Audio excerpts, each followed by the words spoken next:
Hi, ನಮಸ್ಕಾರ ಉಂಟು. ಒಂದು ವಿಷಯ ಅಂದರೆ, ನಮಗೆ ಒಂದೇ ಲೈಫ್, ಅದರಲ್ಲಿ 100 ವರ್ಷ ನಮಗೊಂದು ಲೈಫ್ ಸಿಗ್ತದೆ.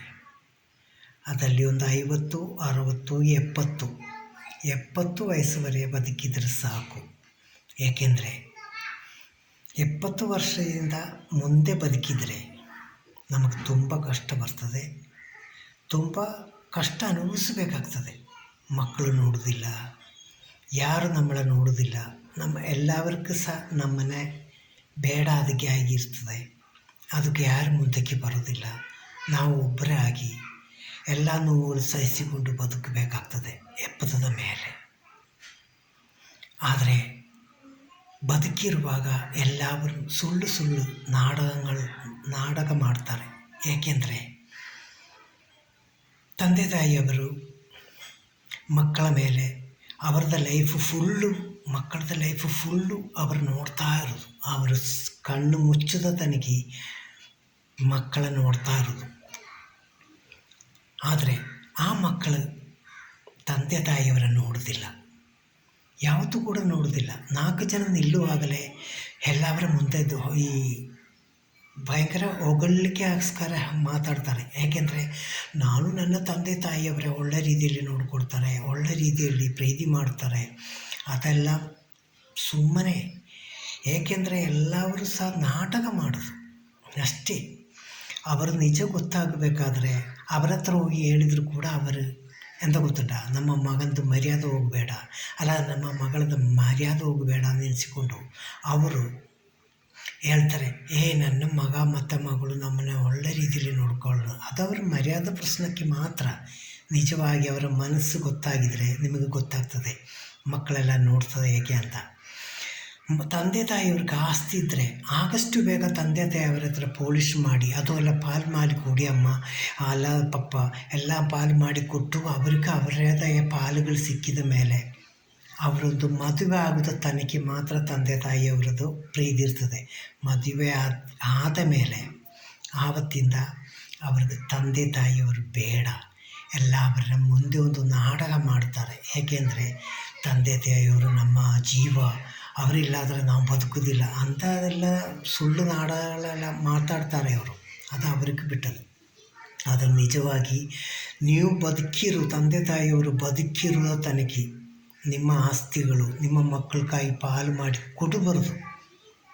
ನಿಮಗೆ ನಿಮ್ಮ ನೀವು ಎಷ್ಟು ವರ್ಷ ಬದುಕೋದೋ ಆ ಬದುಕಿ ಆದ ಮೇಲೆ ಅವರ ಆಸ್ತಿ ಎಂತಾದರೂ ಮಾಡಲಿ, ಅದು ಅವ್ರಿಗೆ ಬಿಟ್ಟದು. ಅದು ಮೊದಲು ಬಿಟ್ಟರೆ ನೀವು ಕೆಲ ಟೈಮಲ್ಲಿ ಇವೆಲ್ಲ ಅನಾಥ ಆಶ್ರಮದಲ್ಲಿ ಅಲ್ಲಾದರೆ ಅದೇ ಥರ ಎಂದಗಡೆ ಅಲ್ಲಾದರೆ ಅವರ ಚುಚ್ಚು ಮಾತುಗಳು ಕೇಟು ಅವರ ಕಾಲಡಿಯಲ್ಲಿ ಕೂತ್ಕೊಳ್ಬೇಕಾಗ್ತದೆ, ತುಂಬ ಕಷ್ಟ ಅನುಭವಿಸಬೇಕಾಗ್ತದೆ. ಅದಕ್ಕೆ ಯಾವತ್ತೂ ಕೂಡ ಆಸ್ತಿ ಮಕ್ಕಳ ಹೆಸರಲ್ಲಿ ಬದುಕಿರುವಾಗ ಬರೆದು ಕೊಡಬಾರ್ದು. ಕೊಟ್ಟರೆ ನಾನು ನೋಡೋದು ಎಂತೆಂಥ ವಿಷಯ ಗೊತ್ತುಂಟ, ಎಂದಕ್ಕೆ ತಂದೆ ತಾಯಿಯವರದ್ದು ಆಸ್ತಿ ಕಾದು ನಿಲ್ಲದೆಂದಿಗೆ ಅವರು ಸಹ ಗಂಡಸರಲ್ಲೇ ಅಲ್ಲ ಹೆಂಗಸರಲ್ಲೇ ದುಡಿದು ಅವರು ಸಂಪಾದನೆ ಮಾಡಿ ಅವರ ಜಾಗ ತಗೊಂಡು ಅದರಲ್ಲಿ ಬದುಕಲಿ. ತಂದೆ ತಾಯಿಯವರದ್ದೇ ಜಾಗ ಸಿಗ್ತಾ ನೆನೆಸಿಕೊಂಡು ಅವರು ಕಾಯಬೇಡಿ.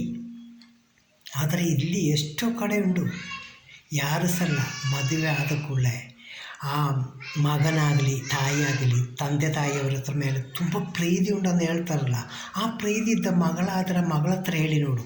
ಮದುವೆ ಆಗಿ 1 ತಿಂಗಳಾದ ಮೇಲೆ ಆ ಮಗಳ ಹತ್ರ ಹೇಳು, ನೀವು ಹೇಳಿ, ನೀವು ಮದುವೆ ಆದ ಮೇಲೆ ನನಗೆ ನನ್ನ ಮಗಳ ಹತ್ರ ಮಾತಾಡಲಿಕ್ಕೆ ಇದು ಸಿಕ್ಕುವುದಿಲ್ಲ, ಒಂದು ಪ್ರೀತಿ ಮಾಡಲಿಕ್ಕೆ ಸಿಕ್ಕುವುದಿಲ್ಲ, ನೋಡಲಿಕ್ಕೆ ಸಿಕ್ಕುವುದಿಲ್ಲ ಮಗ. ಅದಕ್ಕೋಸ್ಕರ ಅವನ ಬಿಟ್ಟುಕೊಂಡು ನೀವು ನಮ್ಮ ತಂದೆ ತಾಯಿಯವರೊಟ್ಟಿಗೆ ಬನ್ನಿ, ನಮ್ಮೊಟ್ಟಿಗೆ ಒಳ್ಳೆ ರೀತಿಯಲ್ಲಿ ಇರುವಂತ ಹೇಳಿ ನೋಡಿ. ಅದು ಮಗನ ಹತ್ರ ಆದರೂ ಕೂಡ ಮಗಳ ಹತ್ರ ಆದರೂ ಕೂಡ ಅದೇ ಥರ ನೀವು ಹೇಳಿದರೆ ಆಗಲೇ ಗೊತ್ತಾಗ್ತದೆ ನಿಮ್ಮ ತಂದೆ ತಾಯಿಯವರ ಮೇಲೆ ಎಷ್ಟು ಪ್ರೀತಿ ಉಂಟಾದ. ಹೆಂಡತಿ ಆದರೂ ಮಗನಾದರೆ ಹೆಂಡತಿ ಎಂತ ಹೇಳ್ತಾರೆ ಅದೇ ಥರ ಹೇಳ್ತಾರೆ. ಮಗಳಾದರೂ ಕೂಡ ಹಾಗೆ ಗಂಡ ಎಂತ ಹೇಳ್ತಾರೆ ಅದೇ. ಆ ಟೈಮಲ್ಲಿ ಅವ್ರಿಗೆ ಗಂಟೆನ ಎಲ್ಲ ತಂದೆ ತಾಯಿಯವರು ಸುಮ್ಮನೆ ಅದೆಲ್ಲ ಹೇಳ್ತಾರೆ. ಅದು ಕಣ್ಣು ಮತ್ತೆ ನೋಡೋದು ತಂದೆ ತಾಯಿಯವರು ನೋಡೋದು ಕಣ್ಣಲ್ಲಿ ಮಾತ್ರ. ಅದಕ್ಕೆ ಬದುಕಿರುವಾಗ ನೀವು ಮಕ್ಕಳ ನಂಬಿಕೊಂಡು ಬದುಕಬೇಡ. ನಿಮ್ಗೆ ಚೂರಾದ್ರೆ ಆಸ್ತಿ ಇದ್ದರೆ ಅದು ನೀವು ಲಾಸ್ಟ್ ತನಕ ಇಡು. ನಿಮಗೆ ತಂದೆ ಮಕ್ಕಳು ನೋಡಲಿಲ್ಲ ಆದರೆ ನಿಮಗೆ ಮಾತ್ರ ಆದರೂ ತಗೊಂಡು ನಿಮ್ಮ ಸಿಕ್ಕ ಗುಣ ಮಾಡಲಿಕ್ಕೆ ಎಂತಾದರೂ ದಾರಿ ಆದರೂ ಆ ಜಾಗದಲ್ಲಿ ಸಿಗ್ತದೆ. ಅದು ಬಿಟ್ಟುಕೊಂಡು ಮಕ್ಕಳನ್ನು ನಂಬಿಕೊಂಡು ಯಾವುದು ತಂದೆ ತಾಯಿ ಮುಂದಕ್ಕೆ ಬಂದರೆ ಅವರದ್ದು ಗೆದಿ ನಾ ಹೇಳಬೇಕಂದಿಲ್ಲ, ನಿಮಗೆ ಮತ್ತೆ ಅರ್ಥ ಆಗ್ತದೆ. ಯಾವುದು ಮಕ್ಕಳಾಗಲಿ ಯಾರಾಗಲಿ ನಾವು ಈಗ ಪ್ರಪಂಚದಲ್ಲಿ ಒಳ್ಳೆಯದು ಮಾಡ್ತಾರೆ. ಒಂದು 18 ವರ್ಷ ತನಕ ಮಕ್ಕಳ ನೋಡಿ, ಅದಾದ ಮೇಲೆ ಅವರ ಪಾಲಕ್ಕೆ ಬಿಡಿ. ಮತ್ತು ನಾವು ಅವರು ಪ್ರಾಯ ಆಗಿ ಅವರದ್ದು ಮಕ್ಕಳು ಮದುವೆಯಾಗಿ ಅವರ ಮೊಮ್ಮಕ್ಕಳು ಆಗೋದು ತನಕ ಕಾದು ಕೂತ್ಕೊಂಡು ನನ್ನ ಮಗ ನನ್ನ ಮಗಳನ್ನು ಹೇಳಿ ನೀವು ಮುಂದಕ್ಕೆ ಹೋದರೆ ನಿಮ್ಮ ಲೈಫಲ್ಲಿ ನಿಮಗೆ ಎಂಥ ಅನುಭವಿಸಲಿಕ್ಕೆ ಆಗೋದಿಲ್ಲ, ಎಂಥ ಸಹ ನೀವು ಇದು ಮಾಡೋದಿಲ್ಲ, ಈ ಲೋಗೆ ನಿನಗೆ ಗೊತ್ತಾಗೋದಿಲ್ಲ. ಅದಕ್ಕೆ ನಾನು ಹೇಳೋದಿಷ್ಟೇ, ಬದುಕಿರುವಾಗ ಪ್ರೀತಿ ಮಾಡಿ ಮಕ್ಕಳೇ, ಬೇಡ ಅಂತ ನಾನು ಹೇಳೋದಿಲ್ಲ. ಆದರೆ ನಿಮ್ಮ ಲೈಫು ನೀವು ಮೊದಲ ಆಲೋಚನೆ ಮಾಡಬೇಕು. ಅದಾದ ಮೇಲೆ ಮಕ್ಕಳು ಯಾರು ಸಹ ಆಗಲಿ, ಈ ಮಕ್ಕಳೆಲ್ಲ ಗಂಡು ಮಕ್ಕಳಾದರೆ ಮನೆಯಲ್ಲಿ ಮದುವೆ ಆಗೋ ತನಕ ಮನೆಯಲ್ಲಿ ಹುಲಿಯಾಗಿರ್ತದೆ. ಆದರೆ ಮದುವೆ ಆದ ಮೇಲೆ ಬೆಕ್ಕು ಥರ ಇರ್ತವೆ. ಅದು ಹಾಗೆ, ಅದು ಹೊರಗೆ ಹೋದರೆ ಹುಲಿ ಥರ ಆಗ್ತದೆ, ಮನೆಯಲ್ಲಿ ಬಂದರೆ ಬೆಕ್ಕು ಥರ ಆಗ್ತದೆ. ಅದು ಗಂಡಸರು. ಅದು ನೀವು ಆಲೋಚನೆ ಮಾಡಿದರೆ ಗೊತ್ತಾಗ್ತದೆ. 4 ಜನದ ಮುಂದೆ ಹೊಗಳಿ ಹೇಳ್ತಾರೆ, ನನ್ನ ತಂದೆ ತಾಯಿಯವರು ನೋಡ್ತಾರೆ, ಅವರ ಹಾಗೆ ಮಾಡಿದ್ದಾರೆ, ಅವರ ಚಿಕ್ಕದಿಂದ ನಮ್ಮ